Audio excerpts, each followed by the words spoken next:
नवती सांग कर्म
सेवेलागी सेवक झालो तुमच्या लागलो निजचरणा अहो स्वामी तुका या देवा यावरी न करावा अवेद सहज लीळे उदकी वह्या तुम्ही रक्षिलिया निजसत्ते अहो स्वामी तुका या देवा यावरी न करावा अवेद निळा म्हणे धराला हाती तरी द्यालमती निरुपमा अहो स्वामी तुका या देवा यावरी न करावा अवेद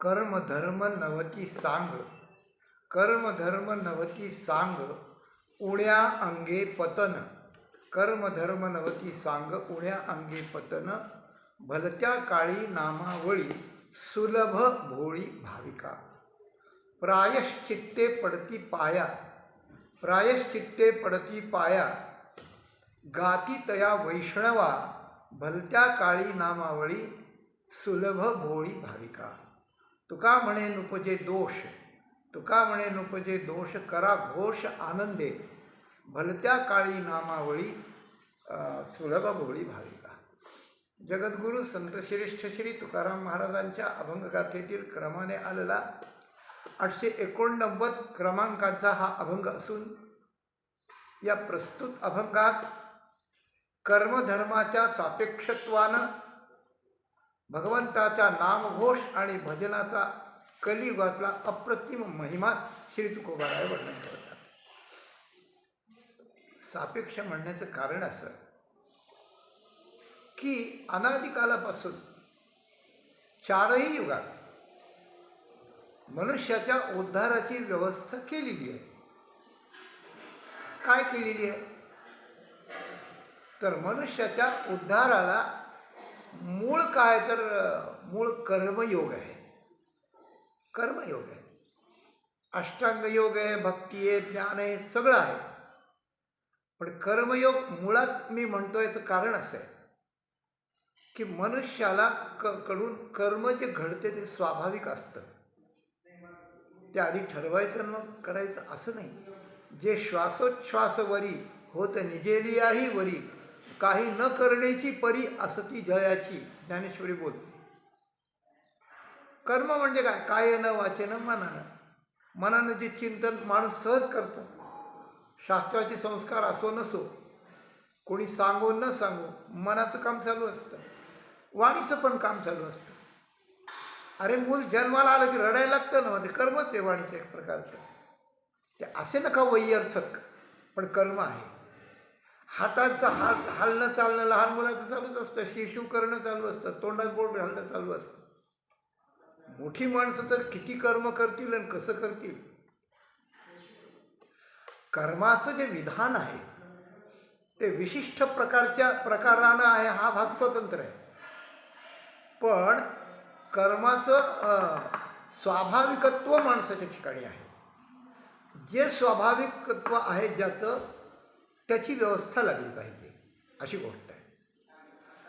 असं आहे, ज्या वेळेला माणसाला मुक्ती मिळवायची त्यावेळेला त्याची अवस्था, त्याला नैष्कर्म्य अवस्था म्हणतात. म्हणजे कर्म तिथे नाही, कर्म घडत नाही, कर्म लागत नाही, कर्माची वासना नाही, कर्माचा संकल्प नाही, कर्माचा संस्कार नाही. जिथे संपतं कर्म तिथे एक शेवट कुठे आहे मनुष्यत्वाचा, किंवा कल्याण किंवा उद्धार ज्याला म्हणतात, तो कुठे आहे? तर कर्माची निःशेष अशा प्रकारची नसण्याची अवस्था आहे एक.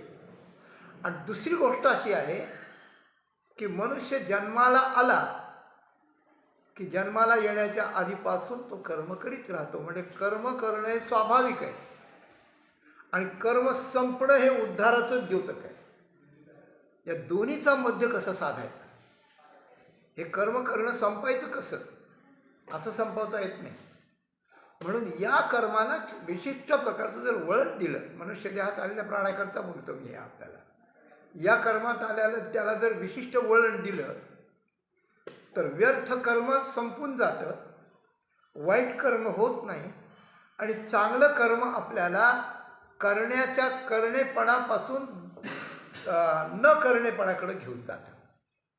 याच्याकरता वेद भगवंतानं ज्याला ज्याला जे जे कर्म करण्याची आज्ञा दिली आहे त्याप्रमाणे तो जर करीत राहिला तर स्वाभाविक होणारं कर्म कोणत्याच प्रकाराने आपल्याला त्रास न देता आपल्याला योग्य कर्म करण्यापासून ते नैष्कर्म्याकडे त्या ठिकाणी जाता येतं. म्हणजे सोपं बोलतो, कर्म संपविण्याकडे जाता येतं. मनुष्य काय करतो? शेवटी काय असतं? ज्या वेळेला मूल जन्माला असतं किंवा आत असतं त्यावेळेला निचेष्ट असतं, शांत असतं. आल्यावर त्याची हालचाल सुरू होते, मग जन्मभर हालचाल करतो आणि अंतीची वेळ ज्या वेळेला येते त्यावेळेला तो तडफड करील, काही करील, पण शेवटी त्याला शांत व्हावं लागतं ना. शेवटी शांत होतं, पण तो तसं शांत नाही होत.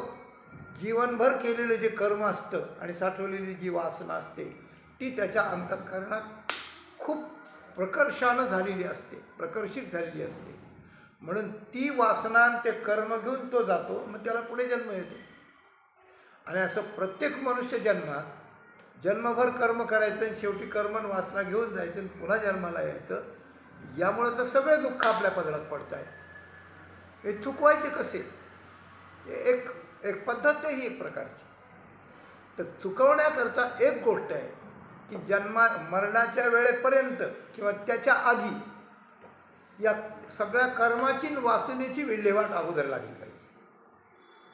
त्याच्याशिवाय इथून जाता येत नाही आणि गेलं तर ते जाणं परवडत नाही, म्हणजे अनंत दुःखाला प्राप्त करून देतं. म्हणून शास्त्रकारांनी कर्माची व्यवस्था केलेली अगोदर, हे मी एक वाक्य बोललो.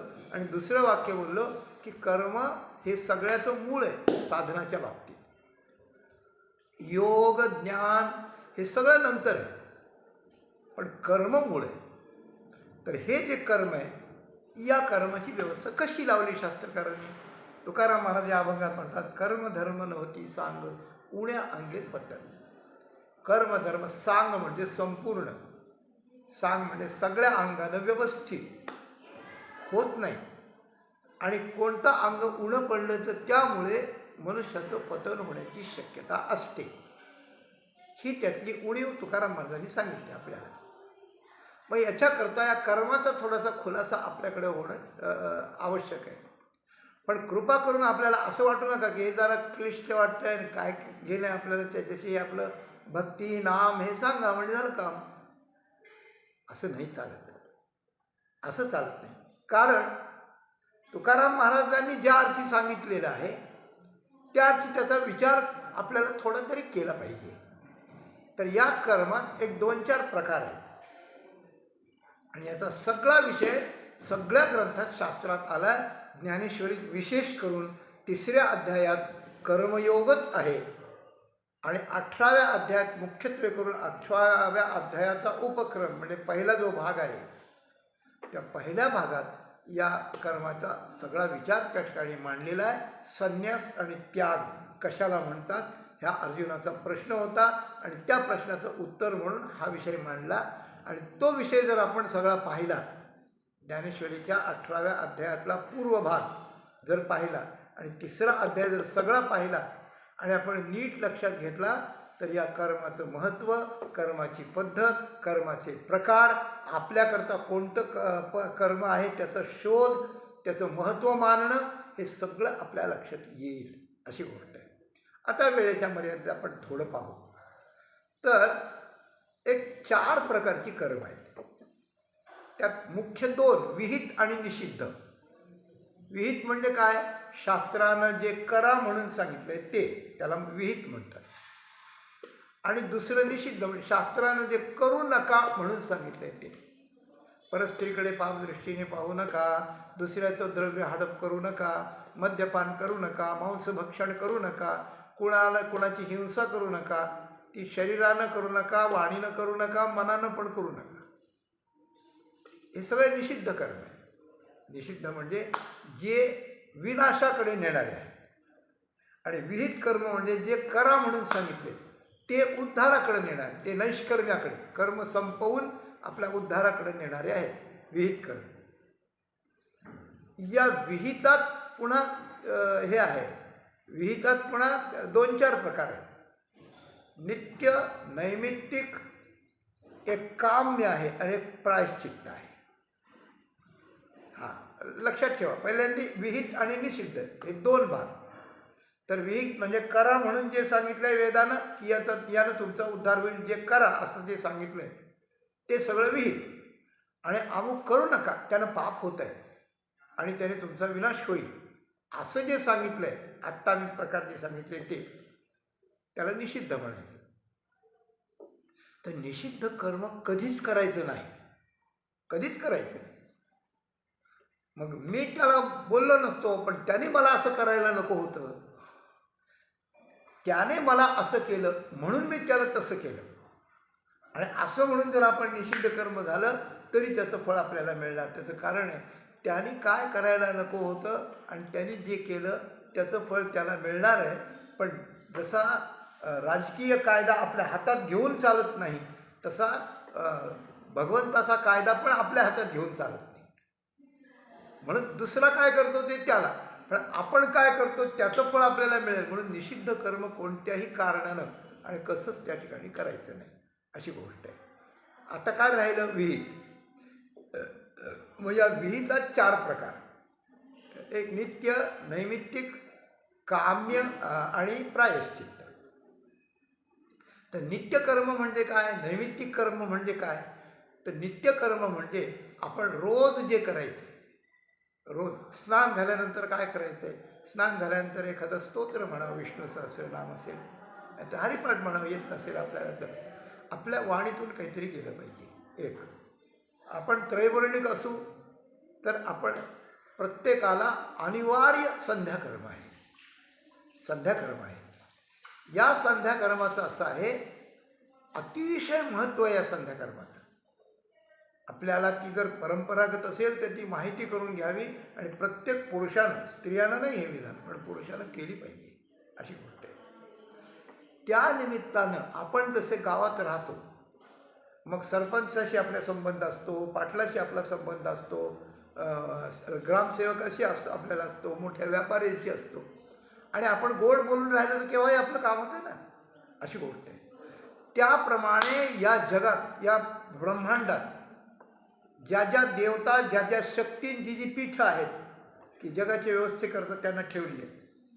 इंद्र असेल, वरुण असेल पाऊस पाडण्याकरता, अग्नी असेल, यम असेल, अशा प्रकारच्या देवता आहेत. अष्टदिक्पाल आहेत, इंद्र, अग्नी, यम, नैऋती, वरुण, वायू, सोम, ईशान वगैरे अशा प्रकारचे हे सगळे जगाचं काम करतात. आणि हे काम करत असताना या सगळ्यांचं नाम घेऊन, सगळ्यांना नमस्कार करून, सगळ्यांना समर्पण करीत करीत अशा प्रकारचं सगळ्यांना संपर्क करण्याचं एक कार्य आहे, त्याला संध्या कर्म म्हणतात. थोडक्यात सांगतो, त्याचे बाकीचे पैलू पुष्कळ आहेत अजून. यात सूर्यनारायणाला अर्घ्य दिलं जातं, त्यामुळे सूर्यनारायणाला शक्ती येते. या गोष्टी सांगावांगीच्या नाहीत किंवा या गोष्टी संशयाच्या किंवा असं असतं काय असं म्हणायचंच नाही इथे. अगदी बरोबर आहे, परफेक्ट आहे एकदम. यथा पूर्वम अकल्पे, कल्पानुकल्प आलेले आहे. सूर्याला अर्घ्य द्यायचे, नाही तर मग आपण गुन्हेगार ठरतो. हां, आणि म्हणून सगळे देव, सगळे ब्राह्मण, सगळे साधू आणि सगळ्या देवता यांना नमस्कार. आ सत्य लोकात, आ पातालात, आ लोकालोक पर्वतात, ये संती ब्राह्मणा देवास्ते देव नित्यम नमो नमः. जितके आहेत तितक्या सगळ्यांना नमस्कार करतो आणि त्या दिशेला तोंड करून वगैरे सगळं आहे. तर यांच्याशी संपर्क जर राहिला आणि तो रोज राहिला आणि एकही दिवस संध्या टळली नाही, तर आपल्याला कोणत्याही गतीला कुठेही जाताना हे सगळे लोक आपल्याला अनुकूल असतात. आणि अनुकूल असल्यामुळे आपला उद्धाराचा मार्ग, आपला लोकलोकांतराचा मार्ग, आपला इथे जगण्याचा मार्ग, इथल्या समृद्धीचा मार्ग, सगळे मार्ग खुले होतात अशी गोष्ट आहे. तसाच ब्रह्मयज्ञही असतो. हे काही नाही झालं आपल्याला, हे नाही आलं तर देवाचं नाव घ्यावं, एखादा स्तोत्र वाचावं, ज्ञानेश्वरी गाथा भागवत वाचावी, हे आहे सगळे मार्ग आहेत. तर अशा प्रकारचं जे रोज करायचं असतं आणि सायं प्रातर्माध्यान्नी जे का करणीय प्रतिदिनी परिदृष्टी जैशी लोचनी अधिक नव्हे. हां, ज्याप्रमाणे माऊलीने म्हटलं, वासुनेदुचा जैसे चंदनी सौगंध्य असे, अधिकाराचे तैसे रूपची जे. आपण जन्माला आलो ना, मग जन्माला आल्यानंतर एक अधिकार आपल्याला येतो. कशामुळं? जन्म. आपण कोणत्या कुळात जन्मलो, आपल्या कुळात पूर्वी कोण कोण झालं, त्यांनी पूर्वी काय काय केलं, शास्त्रानं आपल्या कुळातलं आपल्याला योग्य असलेले जे कुळ आहे त्या कुळाला योग्य असलेली कर्मशास्त्राने काय काय सांगितली, ती पूर्वजांनी कशी केली, नसली केली तर आपण सुरू करायची. तर त्या कुळाला योग्य असलेलं, तर त्यातून आपल्याला एक अधिकार येतो त्या कर्माचा. आणि मग अधिकारवर्गे चालती कर्म तसं म्हटलं. तर कसं असतो, तर वासुनेदीचा जैसे चंदनी सौगंधी असे. चंदनाचं झाड उगवलं आणि झाड उगवल्यानंतर ते मोठं झाल्यानंतर त्याचा गाभा काढून घेतला. मग गाभा काढून घेतल्यावर म्हणजे अरे थोडंसं अत्तर आणा बरं याला लावू, थोडंसं सुगंधी ते उदबत्ती आण, त्याचा गर आपण घेऊन याला लावू म्हणजे सुगंधी होईल, असं असतं काय? नाही. दुसऱ्या पदार्थाचा वास न देता उत्पन्न होतानाच त्या चंदनाच्या गाभ्याला जसा चंदनाचा अतिशय सुगंध असतो, तो जसा त्या चंदनाचा अंगी सुगंध असलेला त्या ठिकाणी अधिकार असतो, त्याप्रमाणे त्याच्या जन्माप्रमाणे आपलाही जन्म ज्या कुळातून आहे त्याप्रमाणे आपला अधिकार असतो. तेच आपण करायचं असतं, दुसरं आपण काही करायचं नाही. आपण शेतकरी म्हणून जन्माला आलो ना, मग गायींची सेवा करायची. शेतकरी म्हणून जन्माला आलो ना, मग शेती करायची, अनेकांना जीव खाऊ घालायचा किंवा एखादा व्यवसाय करायचा योग्य प्रकारे नफा घेऊन. दुसरं गायीची सेवा, नामस्मरण हे करून काही करायची गरज नाही. अशी गोष्ट आहे.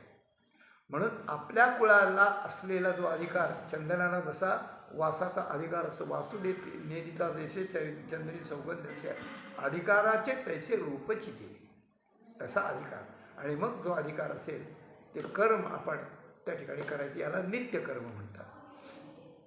एक वेळेस जेवण उशिरा चालेल, पण आपलं कर्म आपलं टळलं नाही पाहिजे, की आज काय उगाच झोप लागली आणि ते गेली, संध्या राहून गेली, की ते अमुक काम राहिलं, गाईला खायला टाकायचं राहिलं, गाय उपाशी ना 3 वेळा तिकडं खातोय, काय उपयोग सांगा.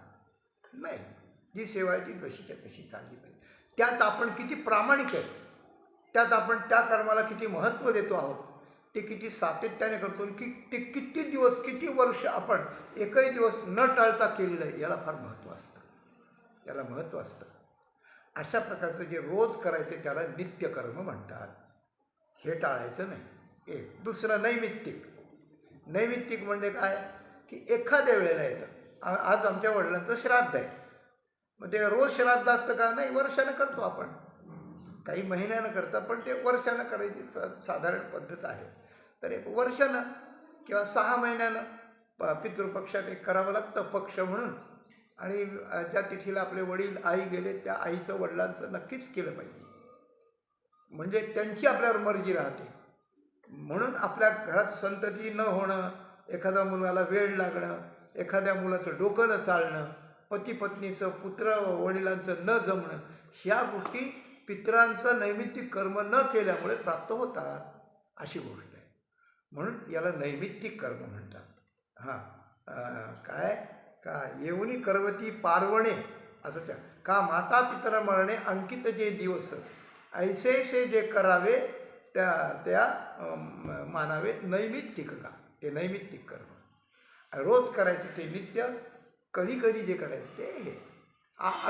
वर्षातून एखाद्या वेळेला आपला एक छोटासा यज्ञ करावा, वर्षातून 1-2 वेळा काही निमित्तानं ब्राह्मण जेवायला बोलवावेत, त्यांच्या मुखातून भगवंतापर्यंत पोहोचतं म्हणून अवसरी भजे द्विजी असं म्हटलं. पितरांचं करावं, वारकरी वैष्णव आले तर रोज अतिथीला जेव घालावं, हे नैमित्तिक कर्म आहे. अतिथीचं रोज होईल, आला तर, मिळाला तर, नाही मिळाला तर नैमित्तिक होईल. असं नित्य आणि नैमित्तिक हे 2 कर्म माणसाने पक्के केलेच पाहिजे. 2 झाले बरं का. तिसरं कर्म काय, तर तिसरं कर्म आहे काम्य, बरं का. काम्य म्हणजे काय, आपल्याला काही कामं नाही, एखाद्याला आपल्या घरात एखाद्याला मुलगा होत नाही, मग मुलगा होत नाही तर काय करावं, मग शास्त्रात व्यवस्था आहे तशी, पुत्र कामिष्टी यज्ञ आहे. महाराज दशरथांनी केला ना, राम लक्ष्मण भरत शत्रुघ्न सगळे जन्माला आले, त्यामुळे जन्माला आले. याला काम्यकर्म म्हणतात. हे काम्यकर्म ग्रहस्थानं करायला हरकत नाही, पण हे काम्यकर्म साधकानं नाही करायचं. साधक आहे ना, तर नाही करायचं. त्याचं कारण, काम्यकर्म केलं की ते फळ भोगविल्याशिवाय राहत नाही. माऊली म्हणलं, न जाणता गुळाचा खडा तोंडात टाकला आणि तिखट लागायला लागला, असं होतं का कधी. गुळ तोंडात जाणून घाला नाही तर न जाणून घाला, तो गोडच लागणार ना, तो तिखट नाही लागणार.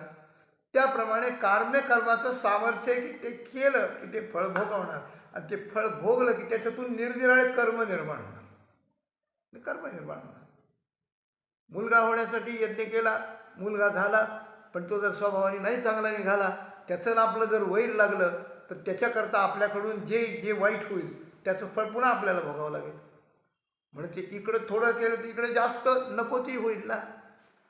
पण गृहस्थ जर आपण असू आणि आपल्याला जर अडचण असेल किंवा त्याविना जर आपलं जीवनच व्यर्थ आपल्याला वाटत असेल, तर काम्यकर्म गृहस्थाने करायला हरकत नाही.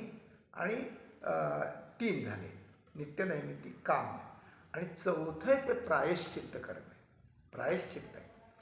प्रायश्चित्त कर्म म्हणजे काय, तर आपल्याकडून एखादा दोष घडला, एखादी गाय मेली, दगड मारला, गाय मेली, गौतमांच्याकडून त्या मायेनं यांनी घडवलं होतं ते तसं असं झालं काही. मग काय करावं लागतं, मग त्याला प्रायश्चित्त करावं लागतं. मग त्याला पुन्हा गोदान करावं लागतं, त्याला कशाचं प्रायश्चित्त तीर्थयात्रा आहे, कशाचं प्रायश्चित्त गोदान आहे. घरातल्या एखाद्याने आत्महत्या केली, मग बाकीच्यांना ते प्रायश्चित्त करावं लागतं त्याचं.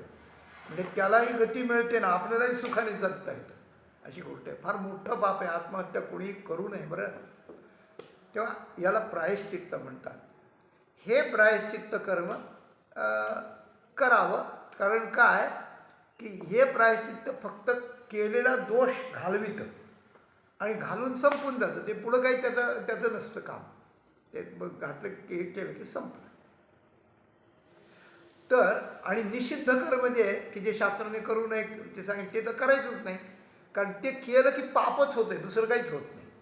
पापाचा कारखाना म्हणजे निषिद्ध कर्म आहे, म्हणून ते करायचं नाही. पण ते केलेला माणूस तर नरकालाच जाईल, त्यात काही हे नाही, शंकाच नाही, अशी गोष्ट आहे. काम्य केलं की ते चांगलं कर्म काम्य असलं तर ते चांगलं फळ देईल, पण त्या फळातून पुन्हा प्रॉब्लेम निर्माण होतील, गुंतागुंती निर्माण होतील, अशी गोष्ट होईल. प्रायश्चित्त कर्म जर आपल्याकडून घडलं पाप, तर प्रायश्चित्त करावं. त्याचं कारण असं असतं की प्रायश्चित्त नाही केलं तर आपल्याला घडलेला जो दोष आहे तो अनंत पटीनं चक्रवार व्याज वाढत वाढत वाढत जातो.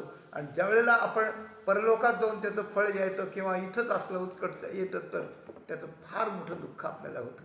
आणि प्रायश्चित्त केल्यावर थोडा खर्च होतो, थोडा वेळ जातो, पण श्रद्धेनं जर केलं योग्य ब्राह्मणांच्याकडून, तर ते प्रायश्चित्त कर्म आपला एवढा मोठा दोष आपला समाप्त करून टाकतो, मग पुढं भोगायला उरकते.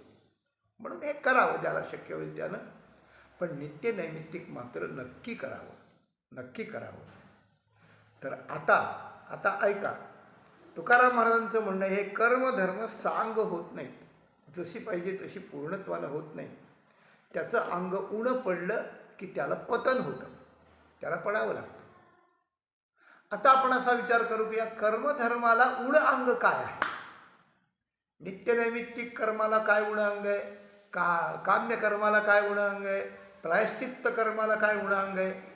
निश्चित तर सगळं उणच आहे, ते करायचंच नाही. म्हणून ह्या दोन गोष्टी, कोणत्याचं कोणतं उण अंग आहे, म्हणून ते उण अंग बाजूला ठेवून ते कर्म करावं, म्हणजे त्याच्या फळाने आपण निष्कर्माकडे, उद्धाराकडे जाऊ, असा जो मुद्दा आहे, या मुद्द्याकरता हा मुद्दा.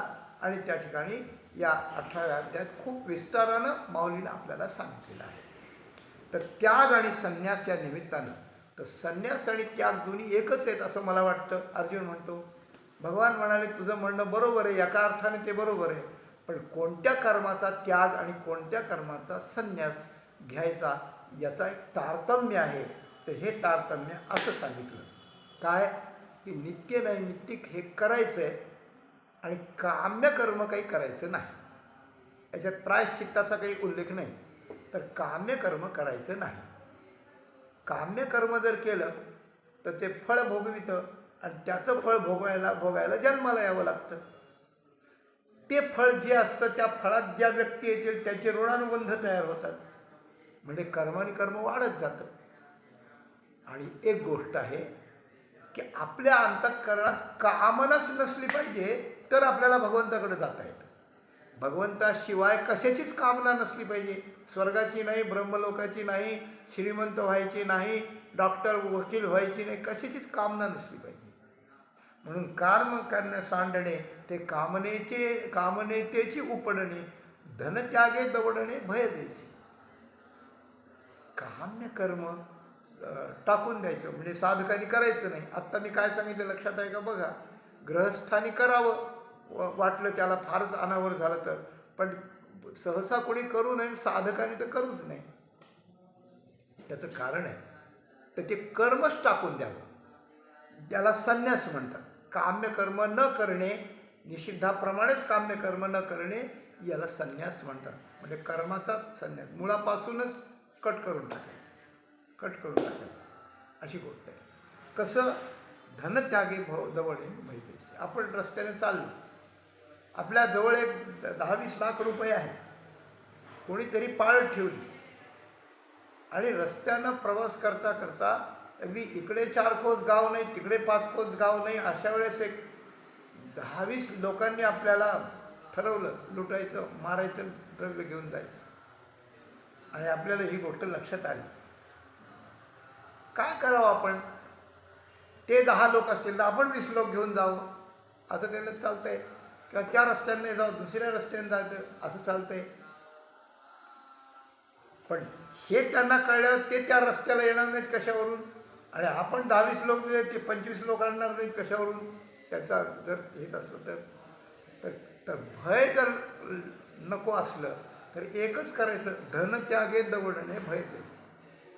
ते द्रव्यच कुठेतरी बँकेत ठेवून तिकडून ट्रान्सफर करायला लावायचं, किंवा द्रव्य न्यायचंच नाही, मोकळं जायचं. अरे बाबा काही नाही रे माझ्याजवळ, काय आता मग काय करते ते.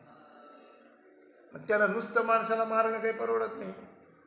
तेव्हा धनाच्या मागे भय असलं तर धनच त्याग करायचा. म्हणून कामनेच्या मागे, काम्य कर्माच्या मागे जर भय, तर काम्य कर्मातली कामनाच काढून घ्यायची ना. म्हणजे कामना करायचीच नाही. नाही झालं पोरगं, नाही झालं, दत्तक घेता येईल एखादं, किंवा एखाद्या साधू पुरुषाला आपली प्रॉपर्टी देऊन टाकता येईल. काय करावं अशी गोष्ट आहे. आणि शास्त्राने त्याला पर्याय दिले.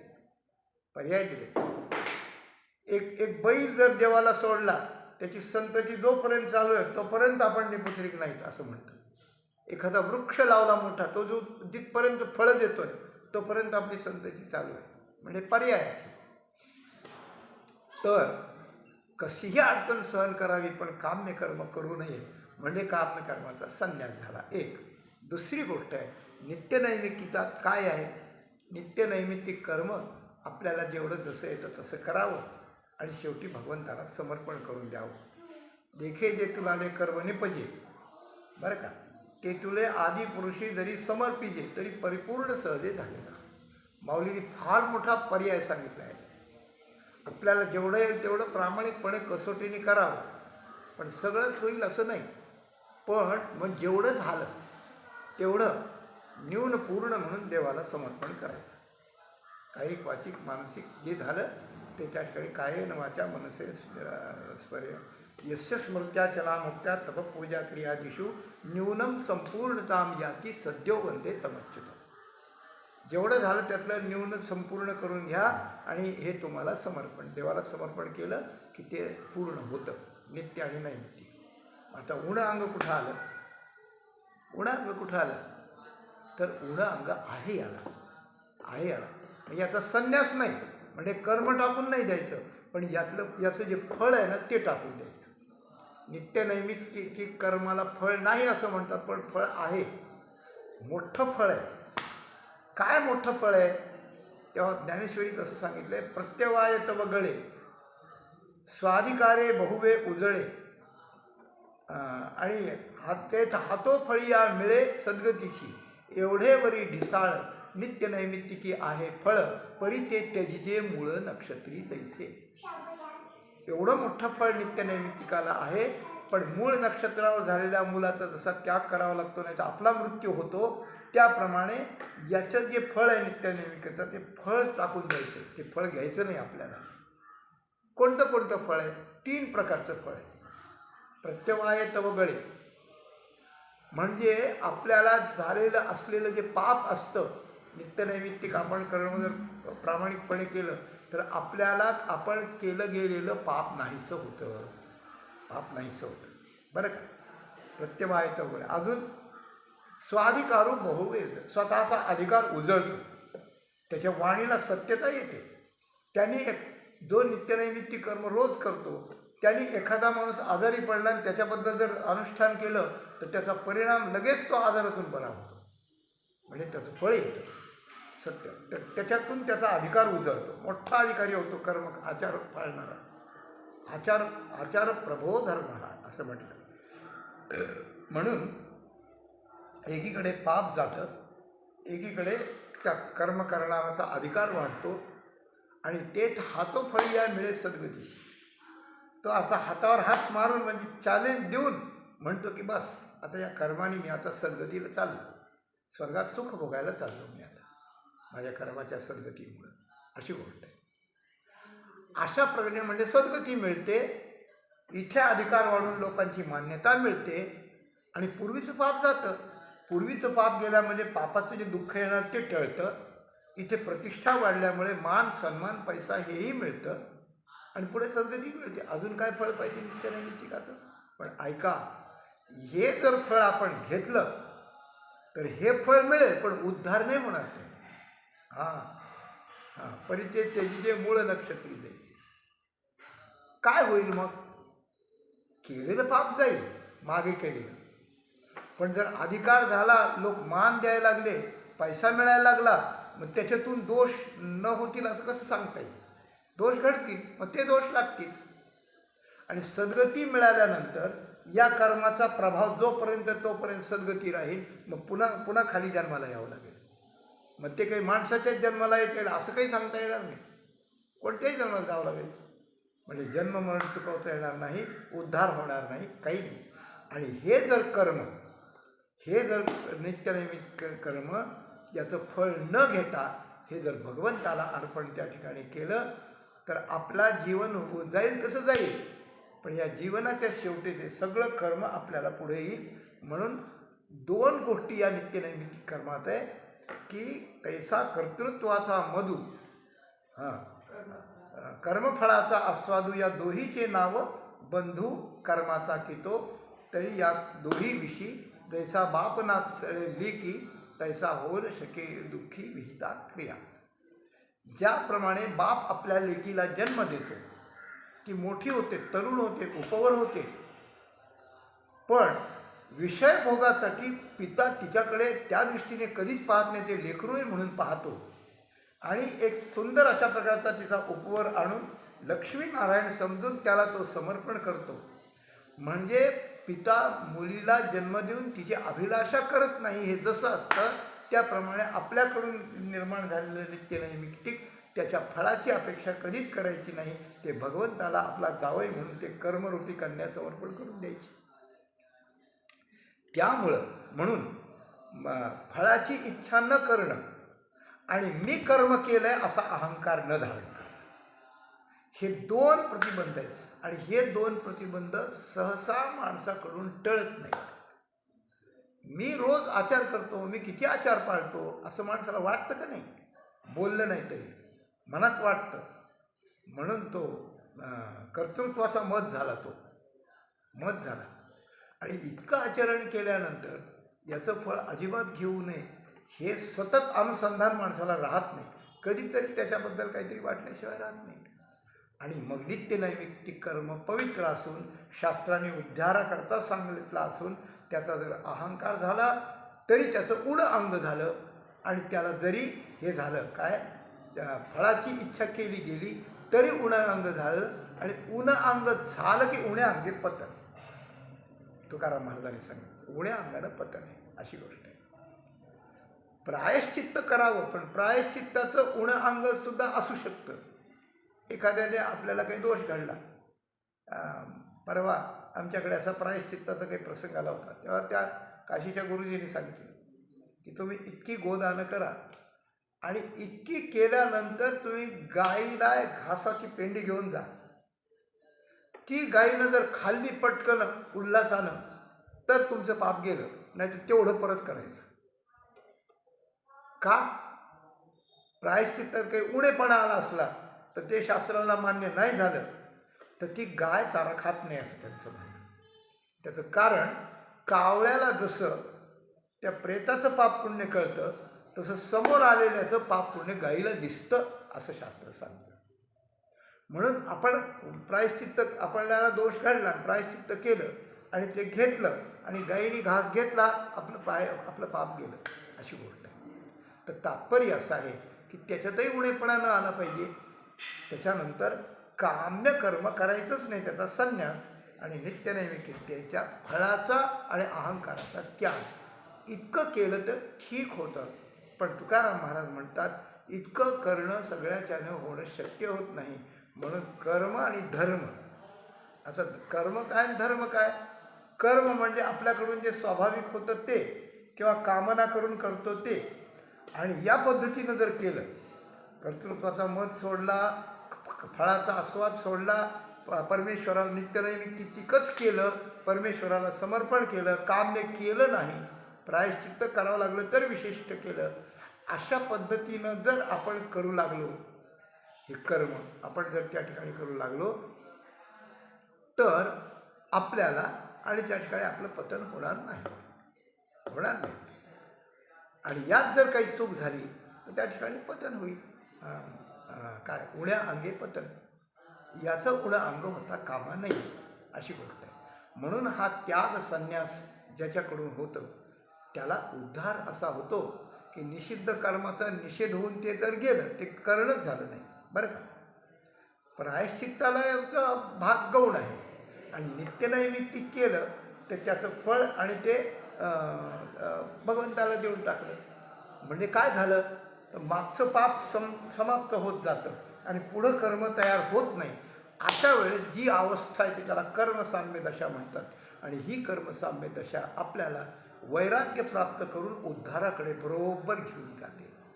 आणि मग आपल्याला गुरु भेटतो, ईश्वर आपल्याला वैराग्य देतो, सद्गुरू भेटतात, त्यांची सेवा घडते, ते आपल्याला ज्ञानाचा उपदेश करतात आणि परमेश्वराशी आपल्या एक रूपता अशा प्रकारची होते. मग जन्म नाही, मरण नाही, काय अशा प्रकारचं नाही अशी गोष्ट आहे. ही कर्माची व्यवस्था आहे आणि ही कर्माची व्यवस्था असल्यामुळे तर कर्म धर्म यातला फरक सांगत होतो मी आपल्याला. तर काम्य कर्म करणं, काही निषिद्ध कर्म करणं हे कर्म आहे म्हणजे कर्म केलं की फळ भोगावं लागणार त्याचं.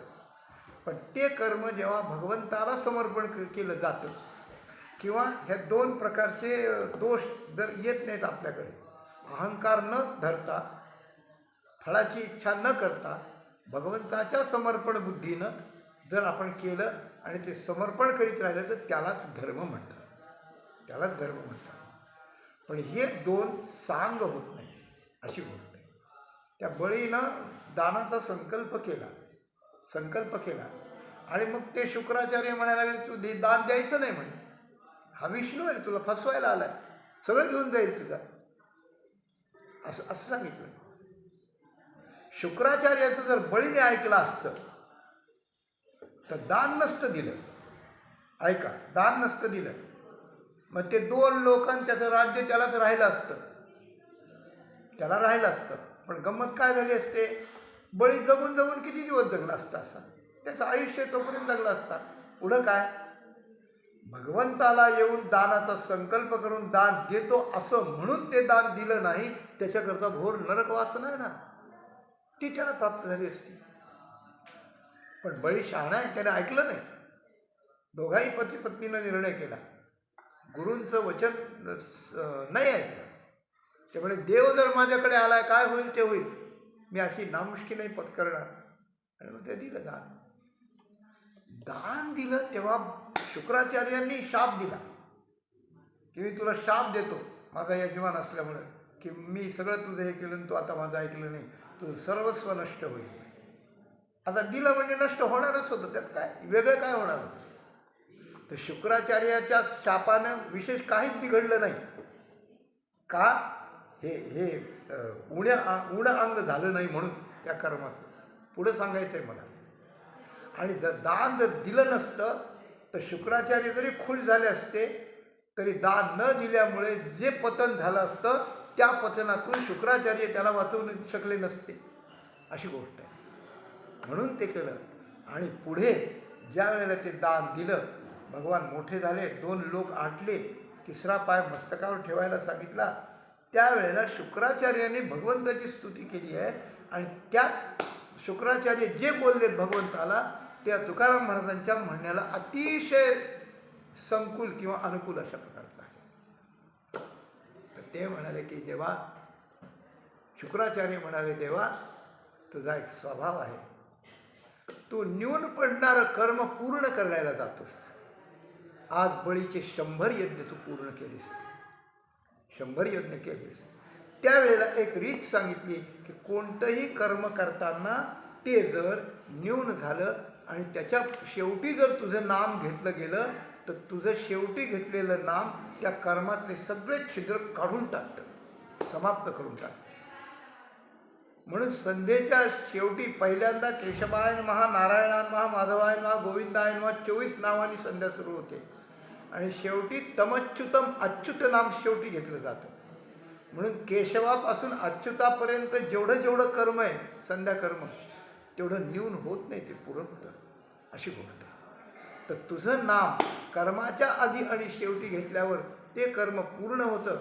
असा तू पूर्ण कर्म अशा प्रकारचा आहेस, अशी भगवंताची स्तुती शुक्राचार्यांनी केलेली आहे शेवटी. तर अशी गोष्ट आहे. म्हणून कोणतंही कर्म, आणि काम्य कर्म तर ऊण झालं की गेलंच त्याच्यात नसं. काम्य कर्म ऊण झालं की गेलं. याच्याकरता भागवतात पुंसवन व्रताचा विचार होतो. हां, काय झालं की दिती जी होती दैत्यकन्या, ती या इंद्रावर जळत होती, इंद्रावर. आणि तिने आपल्या पतीला कश्यपांना सांगितलं. आता इंद्रही कश्यपाचा मुलगा आणि ही बायको, आणि ही म्हणते की त्याला मारण्याकरता मला काही व्रत सांगा, त्याला मारून टाकायचं, मला काही व्रत सांगा. आता कश्यपांना पंचायत पडली, आपल्याच बायकोला व्रत सांगायचं आणि आपलाच मुलगा मारायचा. वा रे वा. पण नाही म्हणावं तर ती नाराज होती, तिला नाराज करायचं नाही आणि त्याला मरू द्यायचं नाही. मग काय केलं? मग अवघड व्रत सांगितलं, ज्याच्यात 100-125 नियम आहेत. भागवतात विस्तारानं वर्णन, ते सगळे सांगितले. त्यांना माहिती होते इतके काही तिच्याने पाळणं होणार नाही. ते थोडक्यात सांगतो, नाही पाळणं झाले. मग जिथे कर्म कमी पडलं, जिथं उणं अंग झालं, त्यावेळेला बरोबर इंद्र प्रगट झाला आणि तिच्या श्वासातून तिच्या गर्भात गेला आणि तिच्या गर्भाचे आधी 7 आणि एकाचे 7 म्हणजे 49 तुकडे केले त्याने, आणि तो 50वा. म्हणून 50 पोरं जन्माला आले तिच्या. मग तिनं पाहिलं की इंद्राला मारण्याचं कसं, इंद्रच याच्यात जन्माला आलं. आणि तो म्हणला, आता मी तर तुला मुलगा आई आहे, मला कशाला मारते आता. मग ते सगळे मरून गण झाले. तेव्हा उण अंग झालं की पतन हे ठरलेलं आहे अशा प्रकारचं. म्हणून कर्मधर्म नव्हती सांग उण्या अंगी पतन. एक गोष्ट लक्षात ठेवा, पक्की आणि पक्की, की तुकाराम महाराज इथे कर्मधर्माचा निषेध सांगतात असं नाही. कर्मधर्म आचरू नयेत असं अजिबात सांगत नाही बरं का. कारण आपलं कर्म आपण केलं पाहिजे असे तुकाराम महाराजांचे अनेक अभंग आहेत. छत्रपती शिवाजी महाराजांना त्यांनी हाच उपदेश केला की तुम्ही जंगलात नाही यायचं आमच्यासारखं. हजारो माता भगिनींची आबरू तिकडे लुटली जाते आणि तुमची तलवार त्याच्याकरता पाहिजे असं सांग. म्हणजे आपलं कर्म आपण केलं पाहिजे हे आहेच. परंतु तुकाराम महाराजांना कर्मधर्मानं उद्धाराची इतकी गॅरंटी नाही की ती भजन करण्यानं गॅरंटी आहे. एवढंच तुकाराम महाराजांना सांगायचं. इथं अंडरलाईन करा, नाहीतर कर्मधर्म नाही सांगतं जाऊ द्या, मग काय करायचं सोडून द्या. नाही तसं नाही. नित्यनैमित्तिक नाही केलं तर पाप लागतं आणि केलं तर पाप जातं, अशी गोष्ट आहे. म्हणून हे केलं पाहिजे, पण हे जाणून केलं पाहिजे. कर्मफलाचा आस्वाद कर्तृत्वाचा मध हे सोडून केलं पाहिजे. मग तुकाराम महाराज म्हणतात, म्हणून कर्मधर्म नव्हती सांग उण्या अंगी पतन. अंग उणं पडलं की त्या साधकाला पतन व्हावं लागतं. पण इकडं बघा, भलत्या काळी नामावळी सुलभ भोळी भाविका. सुलभ भोळी भाविका तर निषिद्ध कर्म नाही करायचं तिकडं आपण सांगितलं. पण नित्यनैमित्तिक कर्मातही काही गोष्टीचा निषेध आहेच ना, तर तो निषेध पाळावा लागतो आणि तो पाळून ते करावं लागतं. नाही तर तो निषेध, उदाहरणार्थ आपल्याला सुतक पडलं आणि आपण जर ते कर्म करायला लागलं तर ते उलटं फळ देतं, अशी गोष्ट आहे. ते ज्या वेळेला करायचं नाही, ज्या वेळेला वृद्धी आहे, ज्या वेळेला दोष आहे आपल्याला, त्यावेळी त्या दोषात जे करायचं ते करायचं. त्याच्याकरता धर्मसिंधू आहे, निर्णय सिंधू आहे, आपल्याला सांगणारे लोक आहेत. यावेळेला काय करावं आपण विचारून करावं, असं करावं. तर म्हणून ही गोष्ट अशा प्रकारची आहे की कोणत्या काळाला करावं त्याच्या वेळा ठरलेल्या आहेत, संध्येच्या वेळा आहेत. की मध्यरात्री असं करता येत नाही. म्हणून इकडं मात्र असं नाही, भलत्या काळी नामावळी. काळ वेळ नाम उच्चारित नाही आपण नेहमी सांगतो. मध्यरात्री, पहाटे, सकाळी, 9-10 वाजता, दुपारी, अपराह्न काळी, संध्याकाळच्या वेळेला, अमावस्येला, कोणत्याही महिन्यात, कोणत्याही सालात, कोणत्याही दिवसात, कोणत्याही वेळी, कोणत्याही क्षणी तुम्ही भगवंताचं नाम अट्टासनं घेऊ लागलात, तिथे तुम्हाला पुण्य प्रदान करील, शुद्ध पुण्य प्रदान करील, ते पाप होऊ देणार नाही. भलत्या काळी नामावर कोणत्याही वेळेला भगवंताच्या नामाचा घोष, नामाचा टाहो फोडावा. रामकृष्ण टाहो नित्य फोडी. भलत्या काळी नाम सुलभ भोळी भाविका. जे भोळे भाविक लोक आहेत त्यांच्याकरता सुद्धा, मग भाविकाकरता आहे तो सज्जनाकरता किंवा हुशार माणसाकरता आहेच आहे, अशी गोष्ट आहे.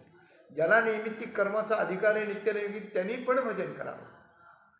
एक उलट असं सांगितलं आहे बरं का, मला एका मोठ्या पंडितांनी सांगितलं.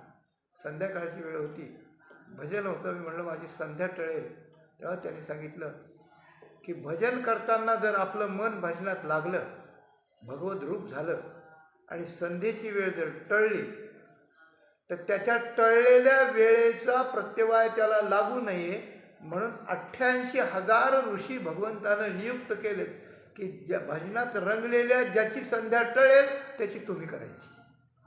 मग त्यांनी झाल्यावर करायची, ते टाळायची नाही, पण नंतर करायची. अशी गोष्ट दोन्हीचा मेळ असा आहे, अशी गोष्ट आहे. म्हणून भोळे भाविक जे आहेत, ज्यांना काही कळत नाही, त्याने भजन करावं, हरिपाठ करावा, रामकृष्ण हरी आपला गाता येईल तर गावं, नुसतं तसं म्हणेल तसं म्हणावं, सामुदायिक म्हणावं, हे करावं ते करायचं. म्हणजे भोळे भाविक आहेत त्यांना भलत्या काळी नामावळी त्या ठिकाणी चालते. म्हणून साधू संतांनी या संप्रदायाचा जो असा जल्लोष केला आहे, शेकडो टाळकरी उभे असतात कीर्तनात आणि भजनात, हरिपाठात. असे इकडून रांगा असतात, इकडून रांगा असतात, आणि लोक असे उपेक्षेनं किती लोक आहेत राव, हे रांगच लागली, याला काही काम आहे का नाही काही, असं टिंगल करून बोलतात. पण गंमत आहे, अशा टाळकऱ्यांची भजन करताना असलेली रांग म्हणजे काही मुंग्याच्या रांगीसारखी नसते. ती खायला शोधायला चाललेली, त्याच्यात रंगून घेतले असतात. आणि त्यांच्याबद्दल दुर्भाव होणं किंवा अशी टिंगल करणे भगवंताला हे नाही होत, सहन होत नाही भगवंताला. अशी गोष्ट आहे, अशी होती. म्हणून आता भगवंतानं कसं म्हटलंय बघा. तर तुकाराम महाराजांनी म्हटलं की भोळ्या भाविकाला केव्हाही नाम घेता येतं. एक आणखी काय, हे नाम घेतल्यानं काय होतं, नैमित्तिक कर्मानं काय होतं ते सांगितलं आपण. नाम घेतल्यानं काय होतं त्याचं उत्तर आहे का, प्रायश्चित्ते पडती पाया गाती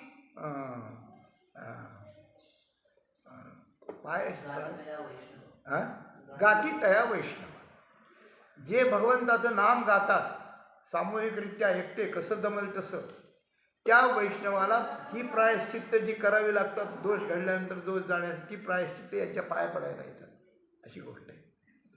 कारण एखादं पाप केलं आणि एखादे संत म्हणले की तू झाला मोकळा त्याच्यातून, काही काळजी करू नको, तर झालं त्याचं प्रायश्चित्त, त्याला काही करायची गरज नाही. अशी चाल केलासी मोकळा, बोल विठ्ठल वेळोवेळा, तुझं पापची नाही ऐसे, नाव घ्यायचा जवळी दिसे, अशी जवळी असे, असं त्या ठिकाणी म्हटलं. मागील केले पाहू नका, पुढे जमा नाहीत तुका, स्वतः जबाबदारी घेतली त्याची. नामस्मरण विठ्ठल विठ्ठल जोरात म्हण, तुला बाप नाही राहणार. अशी गोष्ट अजून किती सांगायचं. प्रायश्चित्ते पडती पाया. आणि ही या अभंगात या 3 चरणात तुकाराम महाराजांनी सांगितलेली गोष्ट आहे. आणि 4थ्या चरणात सांगितलं, तुकाराम म्हणे नुपजे दोष, करा घोष आनंदी. बाकीच्या कर्मात चूक झाली तर दोष घडतो, पण नामस्मरणात चूक झाली, वेडवाकडं नाम आलं, मधीत तुटलं, काहीही झालं तरी नुपजे दोष, पाप उत्पन्न होतच नाही. पाप उत्पन्न होतच नाही नामस्मरणाचे भजन करता करता. म्हणून तुम्ही आनंदाने घोष करा, काही करू नका, काही पाऊच नका मागे पुढे, तुकाराम महाराजांनी सांगितलं. या 4 चरणात तुकाराम महाराजांनी कर्मधर्माच्या सापेक्षत्वानं नामाला वेळेचं बंधन नाही, नामाला प्रत्यवाय नाही, नामानं दोष उपजत नाहीत, काळ वेळेचं बंधन नाही, हे सगळं जे सांगितलं तीच गोष्ट भगवंतानं आणि भगवद्गीतेच्या मध्ये 9व्या अध्यायाच्या 14व्या श्लोकात जी सांगितली त्याचं वर्णन माऊलीने केलं आहे. तरी कीर्तनाचे निनटनाचे नाशिले व्यवसाय प्रायश्चित्ताचे. प्रायश्चित्ते पडती पाया आणि नाशिले व्यवसाय प्रायश्चित्ताचे कसं जुळतंय बघा. जे नामची नाही पापाचे ऐसे केले. प्रायश्चित्ताचा व्यवसाय काय म्हणजे धंदा काय, कुठं पापी आहे का बघायचा आणि त्याने ते प्रायश्चित्त केलं की त्याचं पाप नसायचं, हा त्याचा धंदा, हा त्याचा धंदा.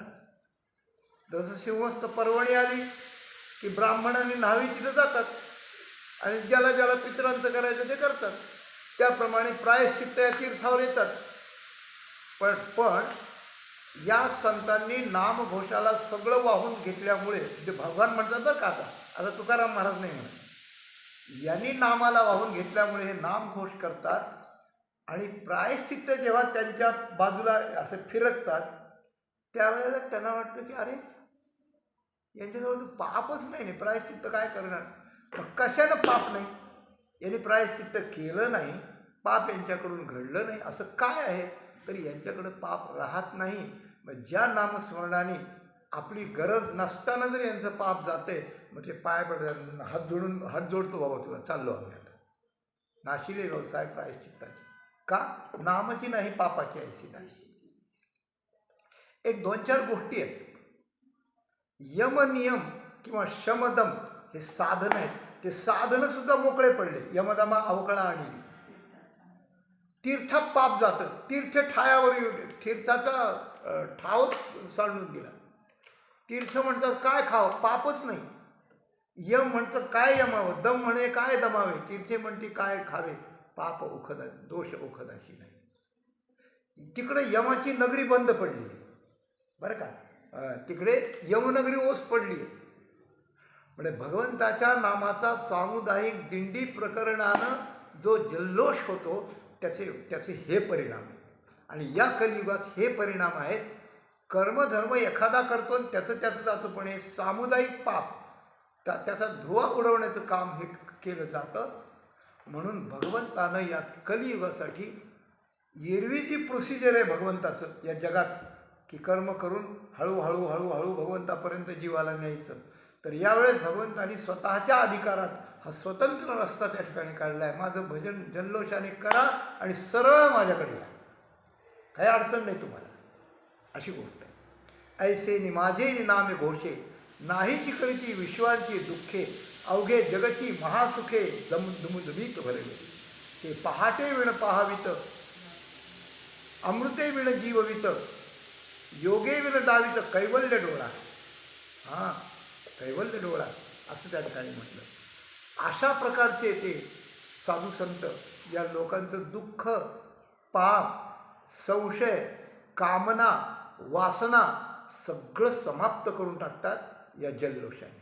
हां, कैसे माझ्या गुणी झाले, देशकाळा ते विसरले, कृष्ण विष्णू हरी गोविंद या नामाचे निखिल प्रबंध, माझी आत्मचर्चा विशद उदंड गाती, तरी तयापाशी पांडवा मी हारपला दिवसावा, जिथं नामघोष बरवा. मी तिथं जातो. आता पाप कुठून येईल, आता चूक कुठून घडेल सांगा.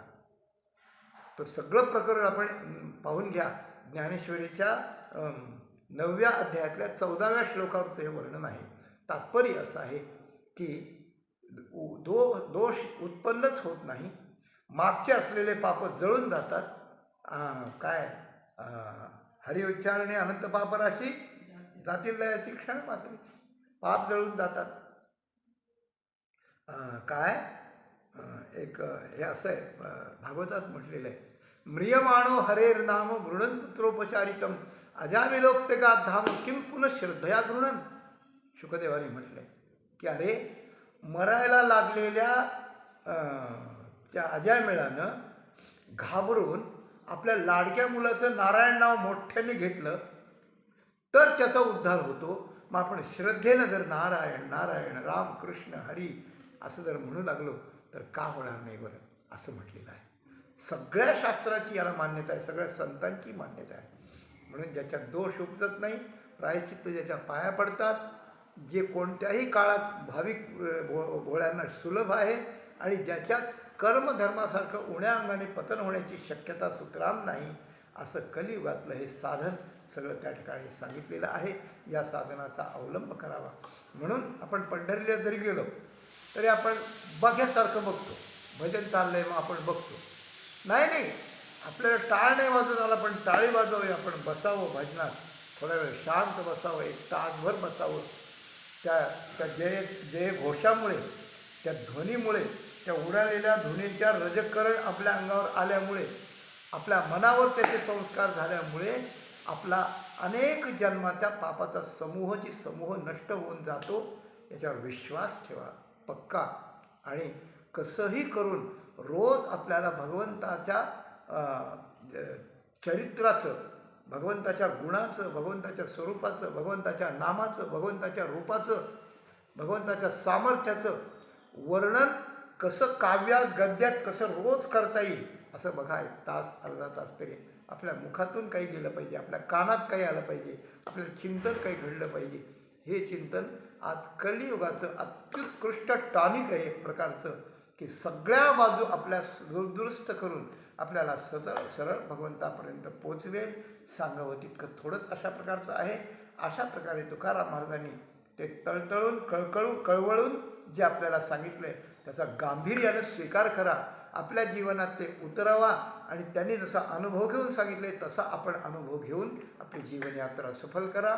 हा श्री तुकाराम महाराजांचा संदेश आपल्यापुढे ठेवण्याचा प्रयत्न करून झालेली सेवा